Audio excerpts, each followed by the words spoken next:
Elaine, Arkansas's Main Street consists of shells of shuttered storefronts, some with dusty items still on display. Just a little old country town. We barely do have a store. The town's history gives this vacant scenery some haunting context. 100 years ago in Elaine, white mobs massacred hundreds of black men, women, and children in one of the bloodiest racial confrontations in America's history. People still don't talk about it. A lot of people got killed and really wasn't nobody brought to justice. You know, they owned land, they had to run off and leave it, you know, because they were scared.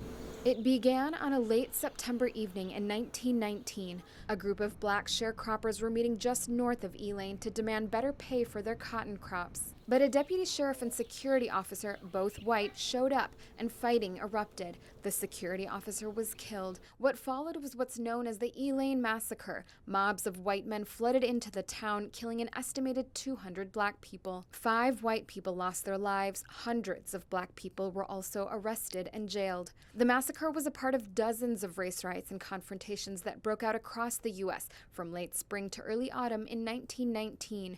It was known as Red Summer because of the severe racial bloodshed. It used to be a couple of James White was born in Elaine. His grandmother told him stories of how black residents hid in swamps to escape the violence. Now he is the director of the Elaine Legacy Center, an organization that's focused on preserving the town's civil rights history. Narratives about the violence in Elaine differ. Researcher Brian Mitchell has been trying to sort through them. Everybody that had some degree of power in the state or in this county was a part of the process of the massacre. So the people who would control all the records are actively suppressing the records. But some are trying to change that as the 100th anniversary approaches in September. For so long, the Elaine massacre was not really acknowledged, or it was something that was talked about behind closed doors. Kyle Miller and others, including some white descendants of those who participated in the violence, want recognition of the massacre in a region where there are still many who doubt the severity of the bloodshed.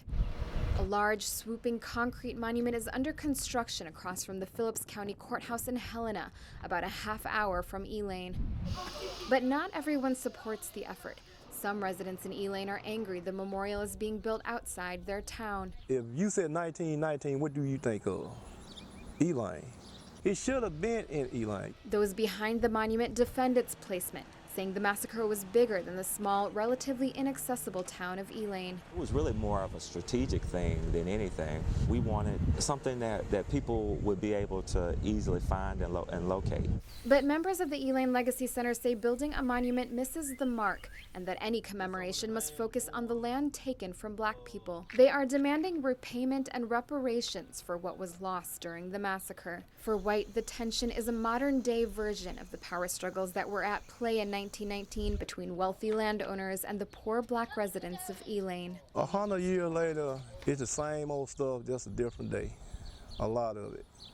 It's the same old game, just a different day. Noreen Nasser, The Associated Press, Elaine, Arkansas.